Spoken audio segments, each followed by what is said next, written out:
اور اس کی آنکھیں آگ کے شعلہ ہیں، اور اس کی آنکھیں آگ کے شعلے ہیں۔ اور مکاشفہ پہلا باب اور اس کی 14 آیت میں بھی لکھا ہے کہ اس کی آنکھیں آگ کے شعلے ہیں۔ اور مکاشفہ 2 باب 18 آیت میں دیکھیں تو وہاں پر بھی لکھا ہے خدا کا بیٹا جس کی آنکھیں آگ کے شعلہ کی مانند ہے۔ تو یہ ساری مماثلت دانیل کی اور مکاشفہ کی رویا کی سیم مل رہی ہیں۔ اور وہاں پر بھی کون ہے جو سے اور رویا میں دیکھ رہا ہے دانیل؟ یسوع مسیح کو دیکھ رہا ہے، اور یہاں پہ یوحنا عارف کے ساتھ بھی کون بات کر رہا ہے؟ یہ یسوع مسیح ہے۔ پھر ہم آ جائیں بادل اوڑے ہوئے، تو یہاں پر ہم دیکھتے ہیں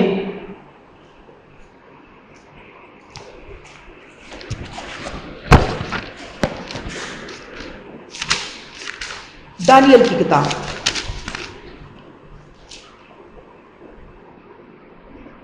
اس کا 12واں باب،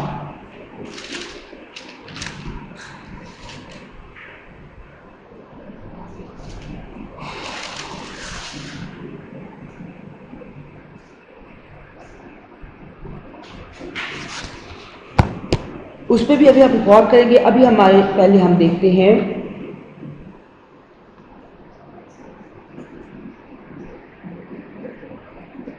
مکاشفہ 10 باب اس کی پہلی آیت میں، یہاں پر بھی یسوع مسیح کا ذکر ہے، اور اس کے بارے میں لکھا ہے پھر میں نے ایک اور زوراور پیغام دینے والے کو بادل اوڑے ہوئے آسمان سے اترتے دیکھا، اس کے سر پر دھنک تھی اور اس کا چہرہ آفتاب کی مانند تھا اور اس کے پاؤں آگ کے ستونوں کی مانند۔ اور ہم نے وہ جو یہ جو ہیڈنگ ہے اس میں دیکھا ہے کہ آگ کی مانند آنکھیں کس کی ہیں، اور یہاں پر بھی مکاشفہ 10 باب پہلی آیت میں دیکھتے ہیں کہ وہ بادل اوڑے ہوئے آسمان سے اس کو اترتے دیکھا ہے۔ اور اگر ہم اعمال اس کا پہلا باب اس کی 9 سے 11 آیت میں دیکھیں تو وہاں پر بھی لکھا ہے یسوع مسیح کے بارے میں کہ یسوع ان کے دیکھتے دیکھتے اوپر اٹھا لیا گیا اور بدلی نے اسے ان کی نظروں سے چھپا لیا، اور اس کے جانے کے وقت جب وہ آسمان کی طرف غور سے دیکھ رہے تھے تو دیکھو 2 مرد سفید پوشاک پہنے ہوئے ان کے سامنے آ کھڑے ہوئے کہنے لگے، آئے گلیلی مردو تم کیوں کھڑے آسمان کی طرف دیکھتے؟ یہی یسوع جو تمہارے پاس آسمان سے اٹھایا گیا اسی طرح پھر آئے گا جس طرح تم نے اسے آسمان پر جاتے دیکھا ہے۔ اور دانیل 7 باب کی 13 آیت میں جو وہ رویا دیکھ رہا ہے اس میں بھی لکھا ہے کہ میں نے رات کو رویا میں دیکھا، کیا دیکھتا ہوں کہ ایک شخص آدم ذات کی مانند آسمان کے بادلوں کے ساتھ آیا اور قدیم الایام تک پہنچا۔ بادلوں کا یہاں پہ ذکر ہے کہ وہ بادلوں میں ہو کر آیا۔ پھر جب کلیسیا نے مسیح کے ساتھ ایک بدن ہونا تو تب بھی کیا ہے کہ پہلا تسلنیکی اس کا 4 باب اس کی 7، پھر ہم جو باقی زندہ ہوں گے ان کے ساتھ بادلوں پر اٹھائے جائیں گے، کیونکہ بادلوں میں کون ہوتا ہے؟ بادلوں میں کون آتا ہے؟ وہ یسوع مسیح کا ظہور جب ہم نے دیکھا ہے وہ ہم دیکھتے ہیں کہ بادلوں میں ہو کے آتا ہے۔ پھر اس کے بعد مکاشفہ 14 باب اس کے 14، پھر میں نے نگاہ کی اور کیا دیکھتا ہوں کہ ایک سفید بادل ہے اور اس بادل پر آدم ذات کی مانند کوئی بیٹھا جس کے سر پر سونے کے تاج اور ہاتھ میں تیز درامتی ہے۔ تو یہ ہم دیکھتے ہیں کہ بادل اوڑے ہوئے بھی یہ یسوع مسیح کی طرف اشارہ کیا گیا ہے۔ پھر آگے ہم دیکھتے ہیں بڑی آواز جیسے بپر دھاڑتا ہے۔ اب دانیل 10 باب کی 6 آیت میں لکھا ہے اس کا بدن زبرجد کی مانند، اس کا چہرہ بجلی سا، اس کی آنکھیں چراغ کی مانند، اس کے بازو اور پاؤں رنگت پر چمکتے ہوئے پیتل سے تھے اور اس کی آواز انبوہ کے شور کی مانند تھی۔ انبوہ کا کیا مطلب ہے؟ انبوہ سے مراد ہے بھیڑ۔ اب یسوع مسیح کے اندر یا یسوع مسیح کی آواز ایسے جیسے بپر دھاڑتا ہے۔ دانیل میں لکھا کہ اس کی آواز انبوہ کے شور کی مانند تھی۔ اور پھر ہم دیکھتے ہیں کہ مکاشفہ کی کتاب اس کا پہلا باب اس کی 15ویں آیت، اور وہاں پر لکھا کہ اس کی آواز زور کے پانیوں کی سی تھی۔ اب انبوہ کا مطلب ہم نے دیکھا ہے کہ اس کا مطلب بھی بھیڑ ہے۔ اب یسوع مسیح کے اندر یہ بھیڑ کون سی ہے، یا یسوع مسیح کس بھیڑ کی نمائندگی کر رہے ہیں وہ بھی ہم دیکھیں گے۔ اور پھر اس کی آواز بہت سے پانیوں کی سی تھی۔ اب یہاں پہ بہت سے پانیوں کا کیا مطلب ہے میں آپ کو سمجھاتی ہوں۔ ہم نے 7 چراغدان میں ہم نے یہ سیکھا کہ کلیسیا نے مسیح کے اندر ہو کے اس کتاب کو کھولنا، جسے 7 مہریں لگا کر بند کیا گیا ہے، کہ کلیسیا مسیح کا بدن ہے، کلیسیا نے مسیح کے اندر ہونا ہے۔ وہ ہم دیکھتے ہیں کہ جب تخت کے سامنے برہ کے اوپر 7 آنکھیں، جن کو کہ کہا گیا یہ خدا کی 7 روحیں ہیں، اور وہ ہم نے دیکھا کہ وہ 7 چراغ، اور اس سے پہلے ہم دیکھتے ہیں کہ وہ 7 چراغدان تھے جن کے درمیان مسیح تھا، اور 7 چراغدان کہاں پر ہیں؟ زمین پر۔ اور وہ کون ہے جس کے بارے میں لکھا گیا ہے مکاشفہ پہلا باب 20 آیت میں کہ یہ وہ 7 چراغدان 7 کلیسیائیں ہیں، اور 7 کا عدد کاملیت کا عدد ہے جو کہ ایک ہونے کو ظاہر کرتا ہے۔ یہ مسیح کے اندر کلیسیا موجود ہے، وہ انبو، اور وہ جب یسوع مسیح بولتا تو اس کے ساتھ کلیسیا جو کہ اس کا بدن ہے، جس نے وہ سارا اختیار پانا جو مسیح کو ملا ہے۔ تو اگر مسیح نے لوہے کے ساتھ حکومت کرنی ہے تو کلیسیا نے بھی کرنی ہے، اگر اس نے تخت پر بیٹھا تو اس کے ساتھ کلیسیا بھی اس کے اندر پہ بیٹھے گی، اور جب وہ بولتا تو اس کے اندر سے اسی کی آواز آتی ہے، اسی کلیسیا کی اس کے اندر سے آواز آتی ہے۔ یہ انبو کے یعنی بھیڑ کے شور کی آواز کا تعلق ان سے ہے جو مسیح میں ہیں، کیونکہ 7 آنکھیں اس کے بدن کے اندر ہے۔ کلیسیا تمام قوموں اور لوگوں میں سے ہے۔